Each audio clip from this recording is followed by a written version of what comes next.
తెలంగాణ రాష్ట్రం ఏర్పడి 12 సంవత్సరాలు గడుస్తున్న పేద ప్రజలకు నాణ్యమైన విద్యను అందించడంలో ప్రభుత్వాలు పూర్తిగా విఫలమయ్యాయని తెలంగాణ ప్రోగ్రెసివ్ టీచర్స్ ఫెడరేషన్ రాష్ట్ర అధ్యక్షులు చెకినాల అనిల్ కుమార్ పేర్కొన్నారు. ఏప్రిల్ 30వ తేదీన హైదరాబాద్ మాగలింగంపల్లి సుందరయ్య విజ్ఞాన కేంద్రంలో నిర్వహించే విద్యా సదస్సును విజయవంతం చేయాలని కోరుతూ వేములవాడ పట్టణంలో పోస్టర్ కరపత్రం ఆవిష్కరించారు. ఈ సందర్భంగా ఆయన టీపీటీఎఫ్ జిల్లా అధ్యక్ష కార్యదర్శులు దుమాల రమానాథరెడ్డి, అంజయ్య, రాష్ట్ర కార్యవర్గ సభ్యులు కిషన్రావుతో కలిసి మాట్లాడుతూ ప్రజాపాలన పేరుతో అధికారంలోకి వచ్చిన కాంగ్రెస్ ప్రభుత్వం young India schools, integrated schools స్థాపిస్తానని చెప్పి గ్రామాల్లో పాఠశాలలను సమీప పాఠశాలల్లో విలీనం చేస్తానని అనడం పేద ప్రజల విద్యకు గొడ్డలి పెట్టు అని పునరుద్ఘాటించారు. ఆకునూరి మురళి వంటి గహనా మేధావులు ఇచ్చిన విద్యా కమిషన్ రిపోర్టును ఫెడరేషన్ పూర్తిగా వ్యతిరేకిస్తోందన్నారు. తరగతికి ఒక ఉపాధ్యాయుని ఇవ్వాలన్న డిమాండ్లను పక్కనబెట్టి ప్రయోగాల పేరుతో ప్రభుత్వ విద్యను దూరం చేస్తూ రాష్ట్ర బడ్జెట్లో ప్రతి ఏడు నిధులను తగ్గిస్తూ తీవ్రమైన నిర్లక్ష్యానికి గురి చేస్తోందన్నారు. వీటిపై చర్చించేందుకు ఏప్రిల్ 30వ తేదీన హైదరాబాద్లో నిర్వహించే విద్యా సదస్సుకు పెద్ద ఎత్తున ఉపాధ్యాయ మేధావి వర్గం తరలి రావాలని కోరారు.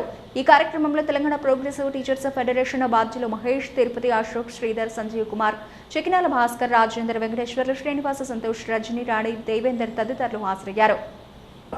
చలో హైదరాబాద్. నా పేరు సిహెచ్ అనిల్ కుమార్. నేను టీపీటీఎఫ్ రాష్ట్ర అధ్యక్షుని బాధ్యతలు ఉన్నా. ఈ నెల 30వ తేదీ నాడు టీపీటీఎఫ్ రాష్ట్ర శాఖ ఆధ్వర్యంలో సుందరయ్య విజ్ఞాన కేంద్రంలో విద్యా సదస్సు నిర్వహించడం జరుగుతుంది. ముఖ్యంగా తెలంగాణ విద్యారంగంలో జరుగుతున్నటువంటి మార్పులకు సంబంధించి ఒక చర్చ జరగాలి. అది ఉపాధ్యాయులలో జరగాలి, ప్రజలలో కూడా జరగాలి. తెలంగాణకు సంబంధించినటువంటి విద్యా విధానంలో ప్రభుత్వం చేస్తున్నటువంటి మార్పులను ప్రజలకు తెలియజేయాల్సిన అవసరం ఉంది. ప్రభుత్వం అది సీక్రెట్గా పెట్టి చేయాల్సినటువంటి విధానాలు కాదు. ఇలా పాఠశాలల మూసివేత కారణమైనటువంటి ఆకునూరి మురళి రిపోర్టును పబ్లిక్ డొమైన్లో పెట్టాలి. దానిపై చర్చ జరగాలి, ప్రజలతో చర్చ జరగాలి. ఎందుకంటే పాఠశాలల మూసివేతకు కారణమైనటువంటి రిపోర్టు పట్ల ప్రభుత్వము తన వైఖరిని ఇప్పటివరకు ప్రకటించలేదు. మురళి గారు రిపోర్టును మాత్రమే సబ్మిట్ చేశారు. ప్రభుత్వం ఒక వైఖరిని కూడా ప్రకటించాలి. ఎందుకంటే ఇవాళ తెలంగాణ పబ్లిక్ స్కూల్స్ అని, ఇంటిగ్రేటెడ్ స్కూల్స్ అని రకరకాల పేర్లతో ఇవాళ నూతనంగా పాఠశాలను తీసుకురావడం జరుగుతున్నది. కానీ రెగ్యులర్గా ఉన్నటువంటి పాఠశాలల యొక్క పరిస్థితి ఏంటిది? వాటిని మరి కొనసాగిస్తారా, మూసివేస్తారా అనేటువంటిది ప్రభుత్వం స్పష్టతనివ్వాలి. ఒకే పాఠశాలలో 15 మందిని విద్యార్థులను పెట్టి మేము హైటెక్ అంగులతోని మౌలిక వసతులు ఏర్పాటు చేస్తున్నట్టు చెప్తున్న ప్రభుత్వము మరి దానికి తగ్గట్టుగా ఇలా అట్లాంటి వసతుల కల్పన లేనటువంటి ప్రాంతాలను టీపీఎస్ పాఠశాలగా దగ్గర తెలంగాణ పబ్లిక్ స్కూల్ పాఠశాల ప్రకటించి ఉన్నది. మరి వచ్చే విద్యా సంవత్సరం అమలు చేస్తామంటున్నారు.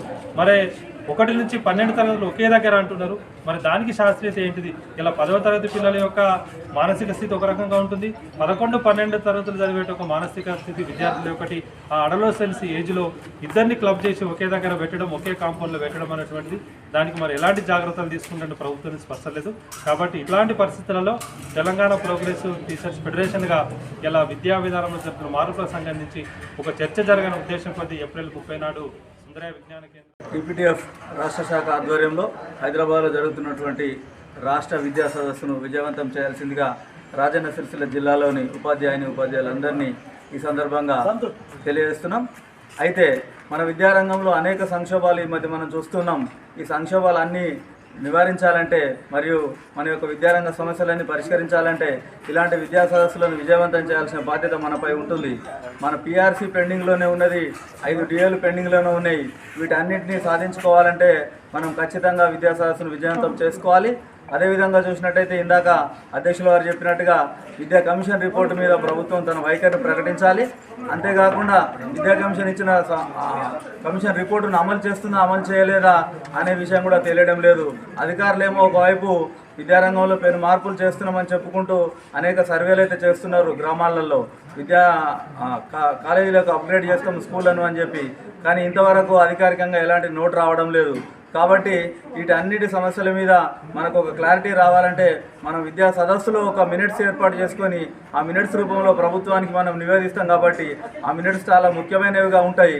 ఆ మినిట్స్ను ప్రభుత్వం కూడా తప్పకుండా ఆచరించే అవకాశం ఉంటుంది. కాబట్టి తప్పకుండా ఉపాధ్యాయులందరూ పెద్ద ఎత్తున విద్యా సదస్సును విజయవంతం చేయాలని కోరుకుంటూ